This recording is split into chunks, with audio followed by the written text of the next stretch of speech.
Welcome, Dub Nation and NBA fans everywhere. We're back with a major rumor that's making waves around the league. The Golden State Warriors and the Sacramento Kings are once again in the trade rumor spotlight, and this time, the talks are about none other than Jonathan Kuminga. The buzz? The Kings are reportedly interested in acquiring Kuminga in a deal that could send Malik Monk and a top 10 protected 2030 first-round pick to Golden State. We'll break down the full trade framework, look at why Sacramento is pushing for Kuminga, explore how this could reshape the Warriors roster, and dig into whether this move makes sense for a team balancing win-now urgency with long-term potential. Grab your coffee, grab your jersey, and let's dive in. Detailed narration of the reported trade, Kuminga for Monk plus protected 2030 pick. Context: how similar talks surfaced last season but cooled off. Recap of key insider reports without naming one journalist repeatedly. Focus on league sources and front office chatter. When you hear a rumor like this, the first question is, how real is it? Well, multiple credible league insiders have now confirmed that conversations have taken place, and the inclusion of a 2030 pick, that's not something that gets thrown around lightly. Stat overlay: Kuminga 2023-24 averages, 13.2 ppg, 4.8 rpg, 1.5 apg in 24 minutes. Why the Kings want Kuminga. Description of Sacramento's current roster needs: wing defense, size, and transition athleticism. The Kings are a playoff-caliber team, but they've been looking for a versatile forward who can guard multiple positions and run the floor with De'Aaron Fox. Kuminga checks those boxes. Clips of Fox to Kuminga hypothetical fast breaks, edited highlights. Stat comparison: Kuminga's defensive field goal percentage versus league average. Commentary on the Sabonis fit, high IQ passing big plus athletic finisher. Kuminga's rookie scale contract status, estimated extension numbers. Discussion on Steve Kerr's inconsistent usage of Kuminga and whether it slowed his development. From Golden State's side, the appeal of Monk is clear: instant offense, spacing for Curry, and the ability to create his own shot. Monk averaged 15.4 points last season with 35% from deep, that's real production. Chart comparing Monk's stats to Warriors' current bench guards. Risks: losing a young two-way player for a veteran scorer in a contract year. Explanation of top 10 protected picks. A 2030 pick sounds far away, and it is. That's 7 seasons from now, meaning the roster situations for both teams could be completely different. Examples of past trades where far future picks became very valuable, e.g., Nets Celtics 2013. Reading a mix of hypothetical fan comments. Kuminga is untouchable, don't trade him. Monk would be perfect for Curry's timeline. 2030. That's too far to matter.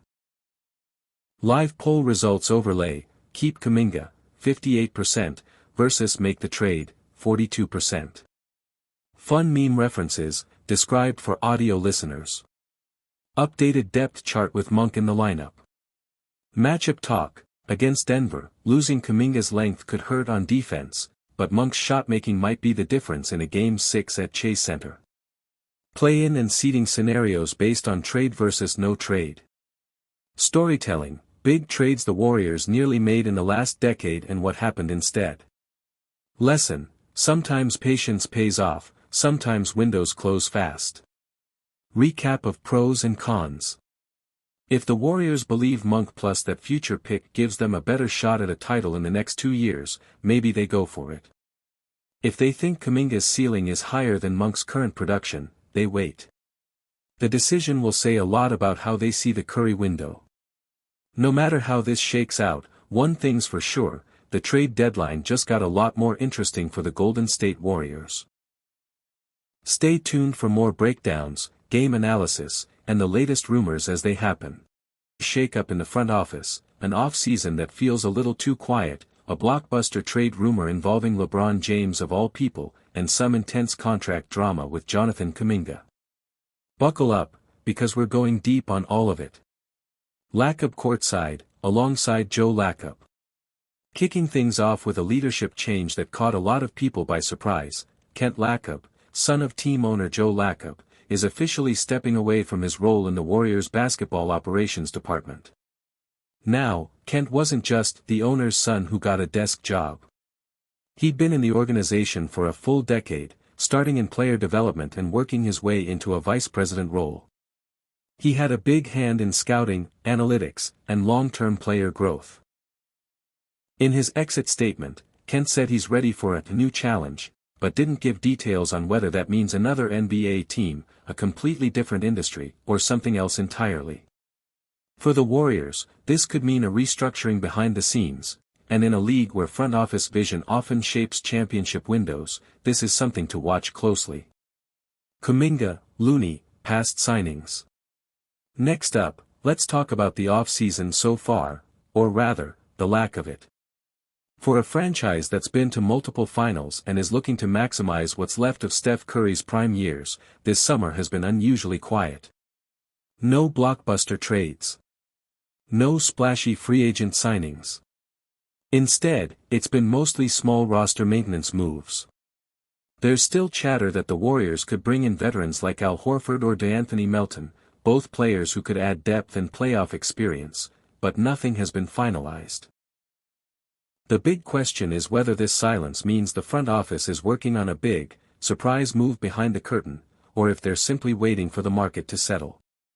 Either way, time is ticking, and other contenders in the West, like the Nuggets, Mavericks, and yes, the Lakers, are already making Lakers and Warriors logos, LeBron James and a mystery Warriors player. Speaking of the Lakers, here's the wildest headline of the day.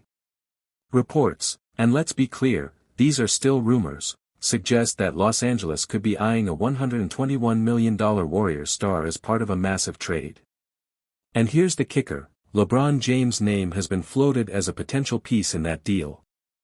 Now, could LeBron actually end up in a Warriors jersey? Realistically, it's a long shot. The salary cap math would be tricky, the Lakers front office would need to buy into a post-LeBron future, and the Warriors would have to decide if a short-term gamble is worth their long-term flexibility. Still, the fact that this rumor is even out there speaks volumes about how teams view the Warriors, as a franchise that might just swing for the fences if the right star becomes available. And honestly, a Steph-LeBron duo, even for a season, would break the internet. Kuminga contract. And then, we have the Jonathan Kuminga situation, which is starting to feel like a soap opera. Kuminga's rookie contract is coming to an end, and the Warriors are trying to lock him up long-term. But negotiations with his agent, Aaron Turner, have reportedly been tense. Some outlets have floated contract figures as high as $150 million over multiple years. Both sides are disputing the numbers, but what's clear is that Kuminga wants to be paid like a core piece, not a role player. This standoff is more than just about money. It's about role, trust, and the Warriors' vision for the future. If they commit big money to Kuminga, they're signaling that he's a cornerstone for the post-Curry era. If they don't, trade rumors could heat up very quickly.